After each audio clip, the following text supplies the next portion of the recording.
Thank you for tuning in to Strange Studies of Strange Stories. The following podcast is from our original show, the H.P. Lovecraft Literary Podcast, which ran over 600 episodes from 2009 to 2022, and is exactly the kind of thing you can expect from us here, albeit with an expanded focus on all the best in horror, science fiction, and fantasy. There's a new free episode every month, or subscribe at patreon.com/witchhousemedia to get new shows every week. Thanks again, and enjoy. hppodcraft.com.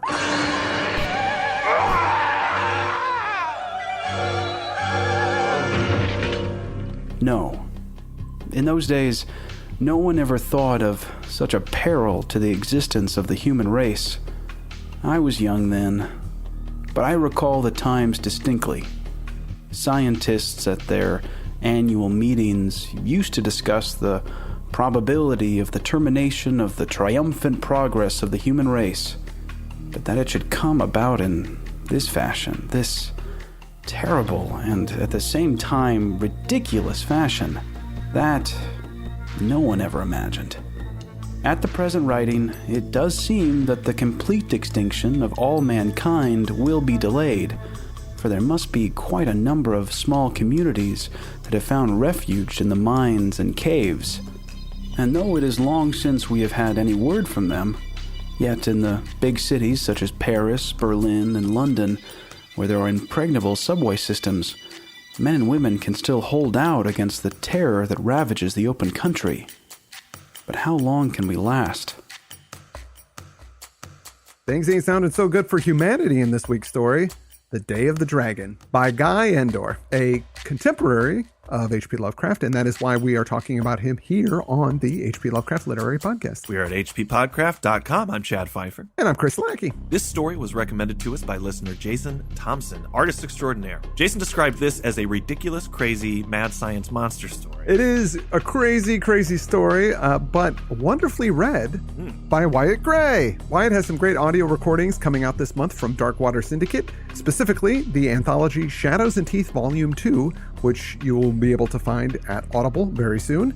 Wyatt reads the first collection as well, so if you want to hear more of that guide, head on over to Audible and find it. Glad to have Wyatt on again. Coming off our Mad Scientist month was difficult. I couldn't quite leave it, so I can't quit the Mad Scientists. I'm glad Jason recommended this one, and I gotta say, dude, it is as nutty as a fruitcake. It's wonderful. The writer of this piece, Guy Endore, is someone we haven't talked about on the show before. We have tangentially talked about Guy Endore. We've referenced his most famous work a few times, and that would be the novel The Werewolf of Paris. We talked about covering that in Werewolf History Month. Right. It's a 1933 book. Many consider it to be to werewolves what Dracula is to vampires. Right. And it's long been on the list to cover if we do a Werewolf History Month, which maybe we'll be able to still squeeze in this year. Yeah. And when we do cover that, we'll likely give much more bio on Guy Endore, but there are some biographical facts that I think, in fact, may have bearing on this story. So I was just going to throw out a couple of those.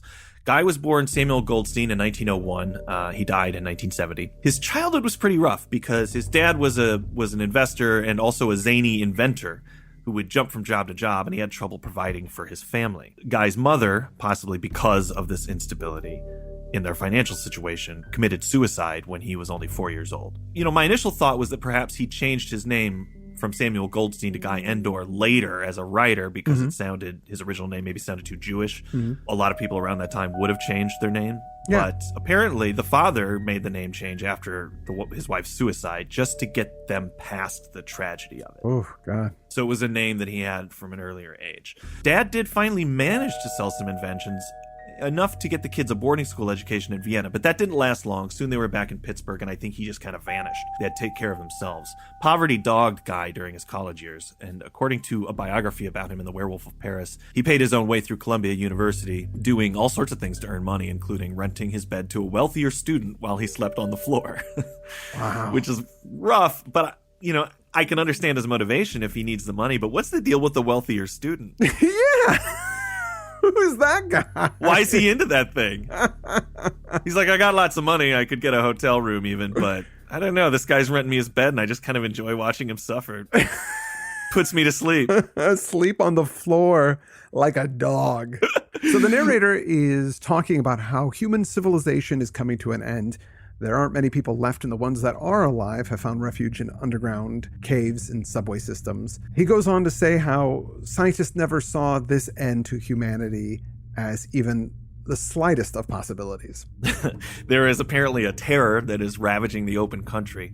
He says, nobody imagined that the end of the world would happen in this terrible and at the same time ridiculous fashion. So we do have an author who is calling out just how nutty this is going to be. Yep. I mean, he's telling you right up front. And I think that's a higher level of self-awareness than usual, right? Like, yes. I don't think that level of awareness was in last week's story where the guy had the metal ball head, for example. No.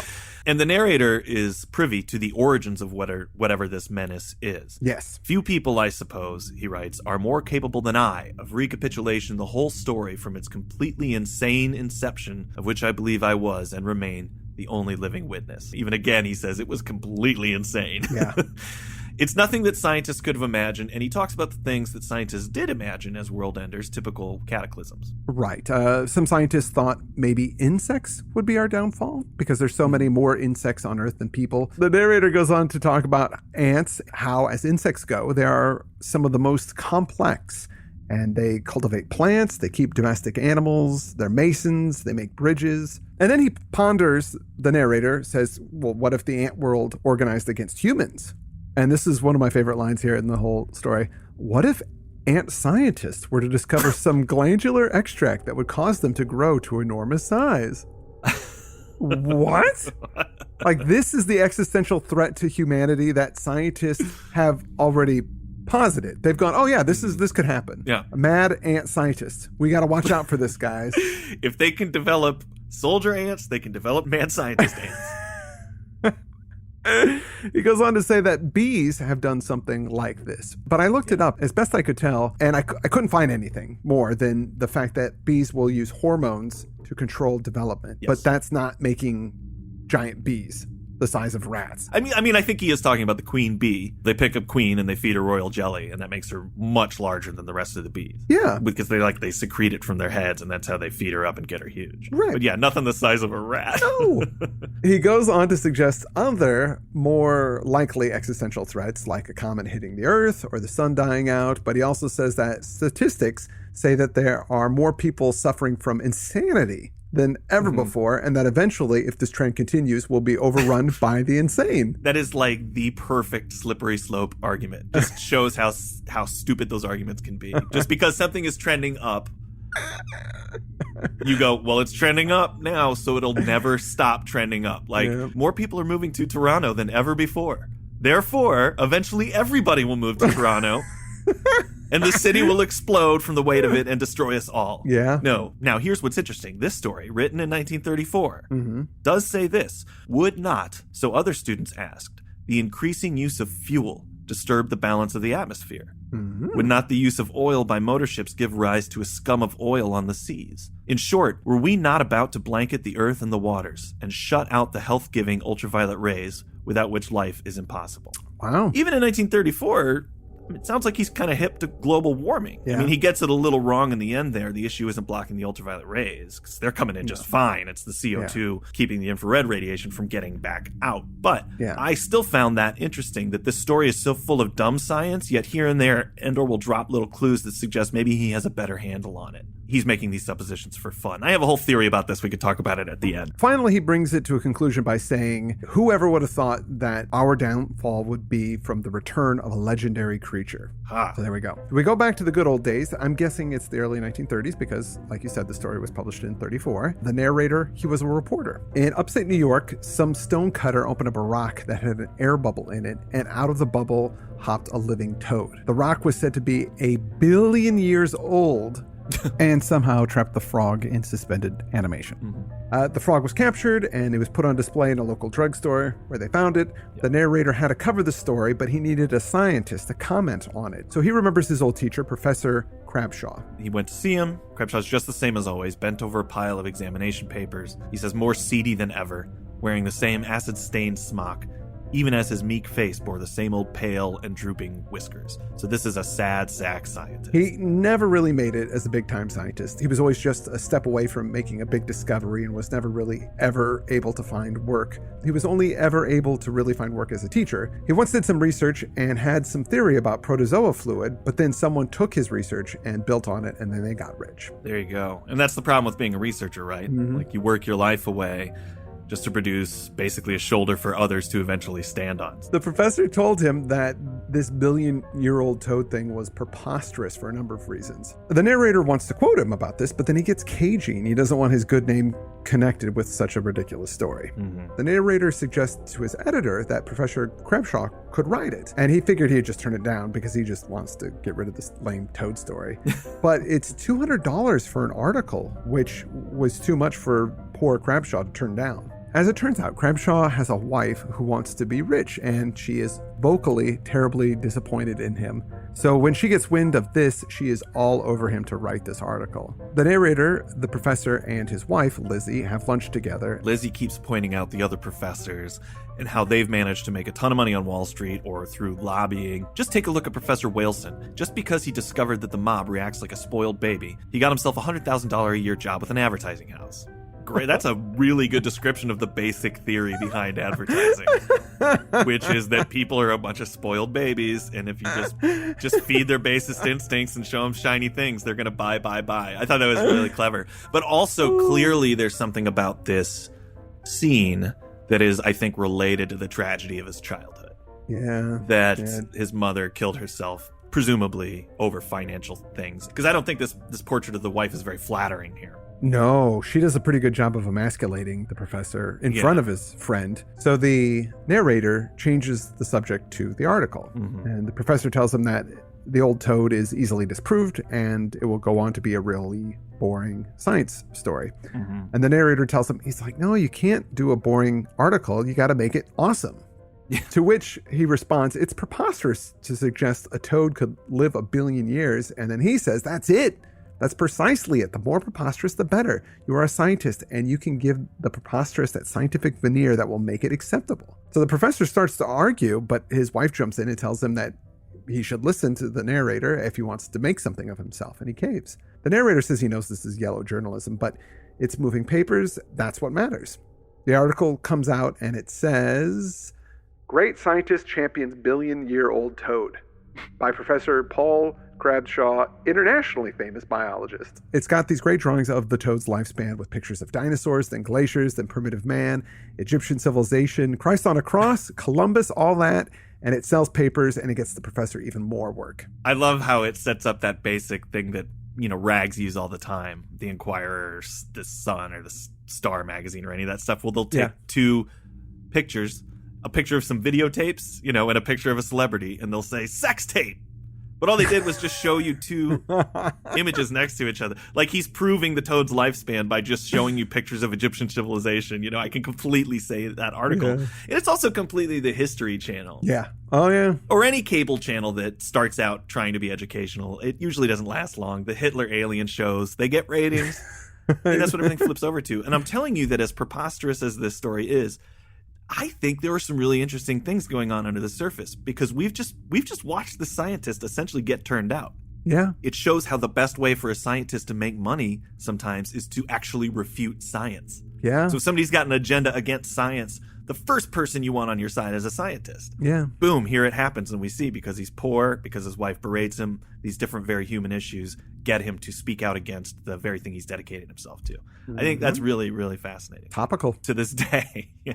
He wrote about the sea monster and wolf boys and plagues on Egypt and so on. This went on for several years, and the prof made a lot of money, and his wife started living the high life. Yeah, he's churning out these bunk articles, but of course, he has lost the respect of his colleagues and the scientific establishment. And so this is like the ultimate 1-2 punch that will drive a man to weird science. He's got a preoccupation with a bunch of fantastic and bizarre stories and a desire to show everybody, you look down on me and now you will learn. Textbook, man. So the professor and his wife invite the narrator out for lunch again, and they talk about something the professor wants to share. He hasn't even told his wife about it, but it's this big announcement that he wants to make. Yeah. One morning, Crabshaw called me up and insisted that I must come to see him at once.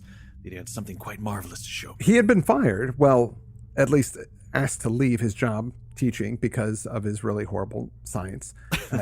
He tells the president of the school that he's on the verge of making an announcement, and it is a announcement regarding this huge scientific discovery. He tells the president that he's going to show it off tomorrow, and he's invited other science guys to be there at this unveiling. He was going to write an article about it, but he thinks it would be better if the narrator wrote the article to give it more weight because this is the real thing. He wants a third party to describe it. The narrator is dying to know what it is, so he tells him. By writing these articles, he's been hurting his reputation, as you said before, so he decides he wanted to do some real science and earn the respect that he deserves. Mm-hmm.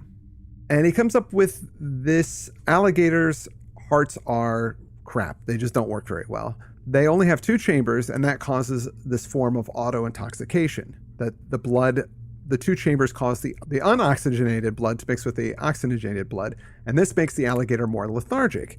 If they only had 4 valves in their heart, they would function much more efficient. Alligators are constantly drunk, basically, so his big plan is to fix alligator hearts.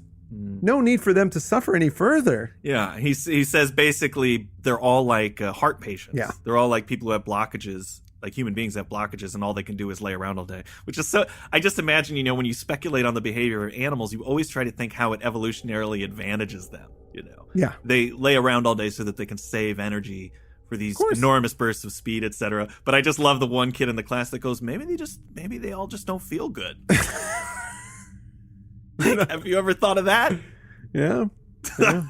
Well, I looked this up. Okay. And it's totally wrong. What? They do have 2 chambers in their heart as opposed to the 4 chambers, but they actually have an extra set of valves that connect directly to their lungs. They can control whether or not the blood is going to their lungs or not. Okay. And the reason why they do this is because if they don't want it to go to their lungs, it won't ditch the carbon dioxide. And they use that carbon dioxide to aid in digestion. Mm-hmm. They have this control over it. I might be wrong because it was a very complicated science article that was a bit over my head when I was reading it. Yeah. But basically it said that their hearts are actually really efficient and they have way more control over their body than humans do. Well, of course. And there's a reason for the way that they behave. But now that I've read this story and saw how it came out, it did start to sound credible to me, what he's saying. Only just like drawing on my own experience, when I have seen alligators up close, they do seem kind of drunk. They do. I'm not saying that what you read or what you were just describing is wrong. I'm just saying that you have to teach both sides. Yeah, dude, if we descended from chimpanzees, why are there still chimpanzees? Exactly. You just need to teach that. Yeah, I got to teach the argument, dude. Since this story is out here, biology teachers should have to also teach this theory. With his wealth, the professor sets up a lab and buys a bunch of baby alligators and performs surgery on them to give them 4-chambered hearts. Mm-hmm. Lots of baby alligators die, but one seems to spring to life with energy he never saw in a gator before, but then it dies. However, this gives him hope, and so he continues his research. He got better and was able to keep the one alive. But, all of these other baby alligators he's just laying waste to. He even says, my surgical technique was atrocious, which led to a very cute line. The poor alligators just turned up their pale and swollen bellies and gave up their alligatorish ghosts. Alligatorish ghosts. Well, that first success was number 87. Right. And so 86 other baby alligators died. And you know what? A lot of people don't know this, but you've heard the term 86th. Like you get 86th from a bar or casino. That actually comes from this story. It's a reference to the 86 baby alligators who Professor Crabshaw threw out. So now you know. Now I know. Never forget the 86. After that, he did 10 more and had a full success with 2 of those. Yes. These gators were quick and active, unlike normal alligators that just sleep a lot and loaf around. They ate a ton, and they were growing very quickly. They sound fun to watch, too. It says they were sleek and shiny, and the way they flirted their tails and skimmed along the floor with their paws, moving so fast that you could hardly see them, was a pleasure, and their eyes were never closed. These are super active gators. I kind of imagine the scene when Guy Endore came up with this, like he was at the LA Zoo looking at a few lethargic gators and thinking, they look so sad. And then he kind of dreamily gazes off into the sky, imagining them all frolicking and happy, His wife's like, honey, why are you smiling? Oh, it's nothing, dear. Keep that in my pocket. The professor figures his lab is going to be too small soon, so he has to move to a new place at an old platinum refinery. Mm-hmm. So I'm thinking that these are going to be giant alligators, so we're going to get a giant alligator story. And that's what the reference is. The Day of the Dragons are just giant alligators. That's what I thought it was going to be as well. With some difficulty, he's able to move them. But they're fast and clever now. So, always a good thing. Make predators better. Make them smarter and stronger. They're not good enough. That's right. When something's dangerous, you want to just keep giving it more dangerous attributes. My next step is to implant them with sarcasm and narcissism. So he's got them in these big tanks, and they swim around, and they love it. And the professor seems very affectionate to them. Mm-hmm. As they develop, they have some changes. Their chests got larger, and their head rose up higher than the rest of their bodies. And this was because of their necks that actually grew longer. So their actual body shape is kind of changing. They don't look just like alligators. They look like some other kind of creature. He also notes that their breath smelled nice. Because, alligators have bad breath. Oh, man, that was my favorite. As when he's talking about other alligators, he says, "It is to be noticed, by the way, that they all have a bad breath. My alligators had a sweet breath." He's so into them. He's just making stuff up at this point. Yeah. Their tails changed as well, growing an arrowhead-like shape at the end. And at this point, I saw where it was going. Yeah. This isn't a metaphorical Day of the Dragon. It is quite literal. Yeah, it was. At first, I thought, like you, maybe it was just alligators. Maybe there was something that was going to be about the Chinese zodiac or something. But once these characteristics started developing, we're talking real dragons here. And as they continue to grow, they get these two weird mushroom-like protrusions on their back. Mm-hmm. Also, these things are huge at this point, the size of an elephant each. To house them, he's had to turn the whole refinery into a pen for these things just because they're so big. Yeah. And he's just dropping off tons and tons of food for them, like whole cows and sheep. I'm glad it's addressed later because at this point, all I could think about was the monster poo in that place. Oh, my God. Because he makes no reference to shoveling it out, and he's just one guy, so I don't know how he could. But if he's feeding, and because he can't even come close to the place, right? If he's feeding these guys whole cows through a chute, oh, my God, there's got to be a lot of poo-poo down there. He also brings up that they developed feelers like catfish or those Chinese dragons. Mm-hmm. One of these feelers whipped out and cut his arm. And he says he didn't think it was intentional because they love him. As days go on, these mushroom things on their back turn into, saw it come in, wings. So they can jump around and flutter a bit, but not really fly. So the dragons of myth became alligators? Yes. Or the four-chambered heart alligators died out, but the sick ones continued to breed and survive? Is that what happened? I think that maybe one dragon developed this defect, and it made him lethargic and not a killer, and so humans were into that dragon and probably bred him, and then eventually it became alligators. I don't know. For some reason, that trait was favored. I like this theory that you just pulled from thin air. No, that's what they're teaching in schools now. But I couldn't. One thing I couldn't help thinking of, and I'm probably not the only one, was Game of Thrones. Yeah. During this whole thing, and I wonder if George R.R. Martin ever read this story. It's entirely possible. Possible? Because in that series of books, there is also a gradual de-evolution of dragons in the historical accounts. Yeah, they get smaller. They get smaller, yeah. They're thought to be extinct from the world, but people do accept that they did once exist because they have their skeletons. Right. And there's chambers where you can actually see their skeletons becoming smaller and smaller because they were penned in by the Targaryens over generations.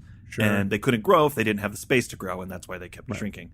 And of course, in those books, the dragons come back to the world through magic, which is a bit more credible than the alligator theory. But Khaleesi had a similar problem to this professor. These guys get big and they want to spread their wings. They got to get out of the pen. The dragons were getting very testy and they wanted to be free of their confinement. So the doctor knew, okay, I better show these things off soon because I'm going to need help. I'm not going to be able to deal with these. Now's the time. We also find out the professor is planning on showing off his beasts to the science guys today. This meeting at lunch that he was having, he's like, we're doing it right now. Mm-hmm. They have a limo that takes all the scientists, bigwigs, out to the site. When they get there, Crabshaw goes to check on the dragons, but then he goes nuts. They're gone. They busted out through the wall and escaped. I think they wrecked the whole building, actually. I think they pulled up. This is the whole building. It says before us were the heaped ruins of what had once been a red brick building of some size. Okay. So I think they just entirely went, it's just a big, looks like a bomb site now. Yeah, but the stench of this place is horrible. Yes, like the monkey house at the zoo, but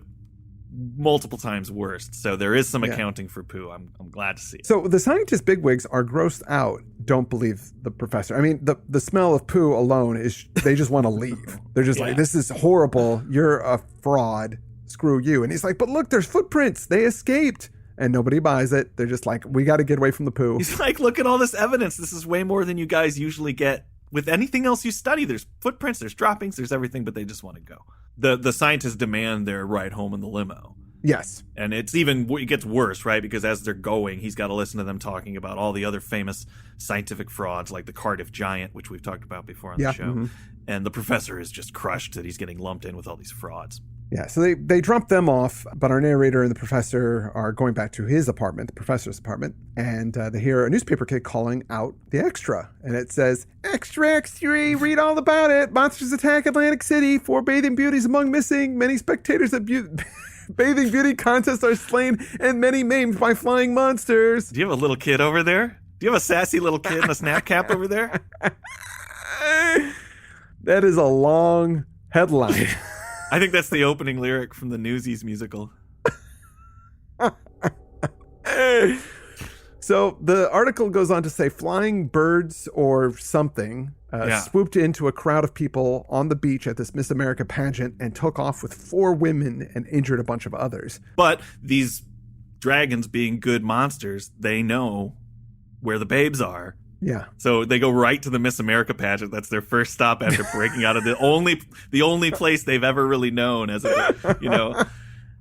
I wish that the headline had just been adjusted a bit so it said 4 bathing beauties among missing, also some other women too dirty and ugly to comment on.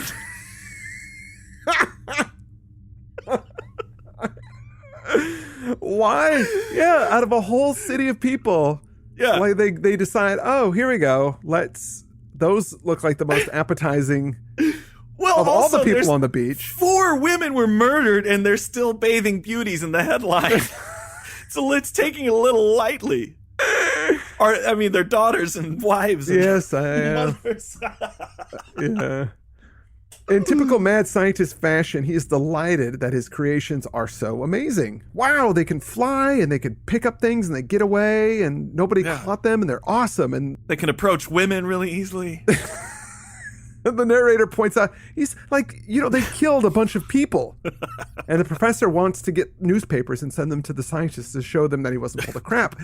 And the narrator says, "You will do no such thing. These things, like I said, are killing people, and you made them, so you are responsible for that." Yes. Do you really want to go to prison for creating dragons? And I wonder about this, though, because if there's not a law for something, can you get in trouble for it? Well, there's not a specific law, but I'm sure there's some kind of negligence that they could manslaughter. They'd probably be able to get him for. I think if he had a good lawyer, he'd be fine. Ladies and gentlemen of the jury, what's wrong with a man wanting to watch a couple of healthy alligators play? Instead, all the lethargy and chicken eating we're normally presented with at Gatorland Zoo. But no, you're right. It hits the professor for a moment that some dragons have killed some people. How much would it cost for you to write and perform the entire defense for Professor Crabshaw? Because that was brilliant. My one-man show.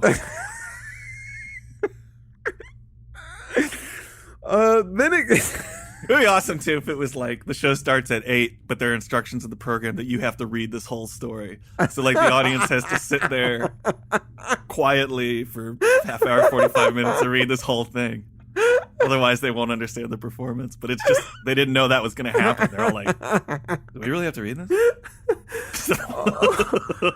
Oh, God. His somberness over the death of those bathing beauties does not last long, however. He keeps thinking about how awesome his youngsters are, as he refers to them, and that are only going to get bigger. And as he thinks about that, he gets giddy again. And he's just amazed they were able to fly the very first time out. No human aviator could equal that. And he's even glad they snapped up the bathing beauties. It's further proof that these are dragons of old. He says, "Do you recall all the stories of the dragons demanding a tribute of fair maidens? Well, there you see it.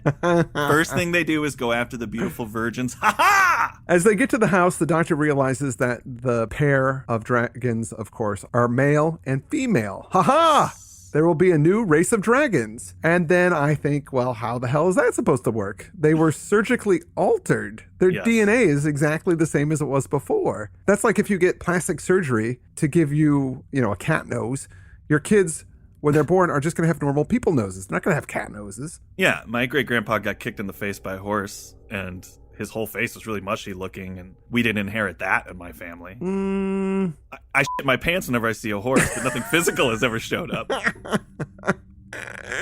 Instead of going to his apartment, the professor tells the narrator to go up and tell his wife that he'll come back later. The narrator knows that he is going to go back to his lab where he thinks maybe the dragons will return because that's the only home they've ever known. And the narrator goes, I can't stop him from going. So he agrees to tell the professor's wife and he's off. The narrator notes that none of the science bigwigs put two and two together, that none of them thought that these things were Crabshaw's dragons, mostly because, it just doesn't fit with their paradigm. And also because even if they did believe it, they're all egomaniacs and they'd be mad that Crabshaw was getting press and they weren't. Yeah. There's a dim view of these other professors. The narrator calls Crabshaw's apartment the following day to see if he's still alive. His wife answers the phone. She asks if he knows where her husband is, and of course he doesn't. And she says, well, I keep getting these cablegrams collect from London, Alexandria, and Singapore. They each say, don't worry, stop, am safe, stop, be home soon. The narrator thinks he knows what's going on. Elsif, however, declared, well, I can tell you this. I don't believe they come from Paul. He can't be all over the world in one night. And I'm not going to pay for any more of them. Perhaps you can tell me what it's all about? What did you two do yesterday? Why, nothing, I said, and blandly made whatever excuses I could think of quickly and then hung up. Actually, of course, I had a good notion of what had happened. It was plain that he was riding through the clouds on the back of one or the other of his flying alligators, and could stop them where he pleased, flying from continent to continent and over the oceans. Well, glory be to you, Paul. Now you are truly vindicated. Now you have your apotheosis. All the world will bow to you when you come alighting in the middle of Broadway on your pet dragon. The never-ending story. Is one of those dragons Falcor? I think so. And that, Khaleesi, man. Yeah. Flying around on the dragons. Maybe George R.R. Martin, actually did read the story. Well, except that Khaleesi looks cool on the dragon, and I think you've never seen like a dumpy science teacher riding a dragon before, but that is exactly what you're presented with here. And how fast can these dragons fly? Like in less than 24 hours, he got to Singapore? Yeah. And how did he stop off and get these cablegrams out? Did he go, okay, dragons, just wait here. I'm going to run in and send a message. Well, how did he get to Singapore with them? I mean, why didn't they don't know where they're going. They could have just flown him out to the middle of the ocean and dropped him. And is he totally windburned?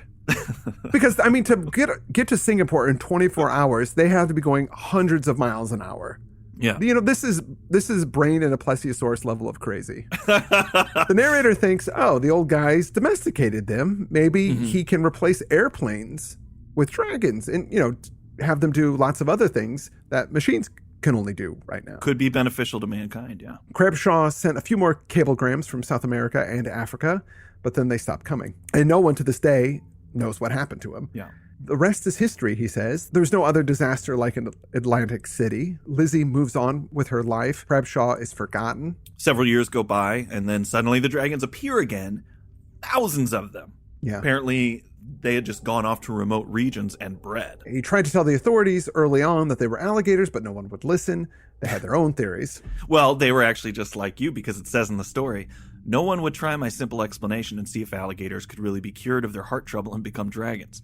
The mere suggestion was dismissed at once on the grounds that acquired characteristics were not inherited, whereas these dragons bred true. Yeah. In short, the idea was too ridiculous to be discussed seriously. So again, the author is aware that acquired characteristics were not inherited. Yeah. Interesting. All the cities and villages of the world were plagued by these creatures. So is this the prequel to Reign of Fire? Very well, it could be, because that's kind of the backstory, right? Just dragons return to Earth. Yeah, it's a post-apocalyptic world that was driven to the apocalypse by dragons. So I looked it up, and there's a lot. The dragons returning to the Earth thing is kind of a trope. Outside of those two examples, there are lots of other books and sci-fi fiction and fantasy fiction where this happens. Dragons have been gone from the world for a long time, and now they're back. I don't know if this is the first version of that or what. Could be. They tried to use weapons. Anti-aircraft stuff had no effect. Their hides are too tough. They tried to poison them. That didn't work. Food started to be on short supply for humans. Truly a post-apocalyptic situation. We ceased to hope and made the best of things, and quietly blessed those valiant old New Yorkers who had constructed that so often ridiculed megalopolis with its impregnable fortress of skyscrapers and its marvelous network of underground passageways where we, besieged mankind, can make our last stand. Here we are safe for a time. That is to say, until famine gets us. We stave off that as best we can by utilizing every rooftop and planting countless window boxes and developing whatever mushrooms and other fungus growths will thrive in the dark. Here and there, too, we grow food under ultraviolet light, but current is almost priceless. How long can we last, seeing that our existence is ultimately dependent on the constant excursions of volunteer corps who are risking their lives for the community? Our numbers grow daily less. A few, we are told by rare travelers, survive in the far north, where dragons rarely go. A few survive in mines. No doubt there must be other communities, say in London and Berlin and other places where there are extensive subways, but it's years since we had any communication with them. What is to be the end of all this? I ask myself. Are we to perish utterly? I think that I shall cause this tale to be engraved on stone, so that if ever the human race arises again, it may read and know how the damnable inferiority complex of one Paul Crabshaw made all mankind the prey of fabulous monsters.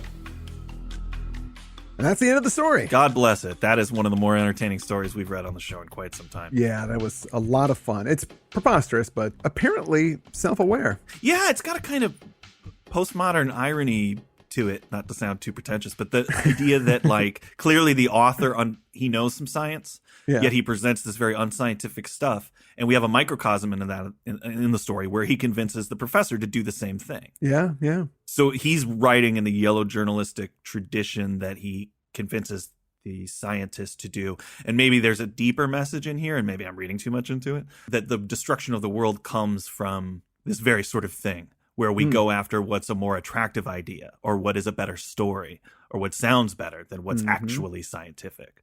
Wow. Maybe. I mean, that suggestion I find in there just from a couple little things that were dropped. And the author, it seems from his history, is a pretty intelligent guy, you know. Like, I think that he might have had literary intentions beyond just telling a fun dragon story. So maybe that's there, maybe not, but hey. Definitely relevant nowadays as well. Well, that's the thing. That's probably why these things kept jumping out at me, because so many scientists can be compromised by money. It's a sad thing. All right, well, that was an awesome story. Thanks again, Jason Thompson, for recommending it. Next week, we are going to go back to William Hope Hodgson and do a story called The Derelict. One listener I want to talk about right now is Wyatt Gray, who did an amazing job reading us malarkey today. Yes. Wyatt, thanks for joining us once again. Remember to head over to Audible to check out Shadows and Teeth, Volumes 1 and 2, which feature more of Wyatt's excellent work. That's all we've got for this week on our show. This has been the H.P. Lovecraft Literary Podcast. At hppodcraft.com. hppodcraft.com.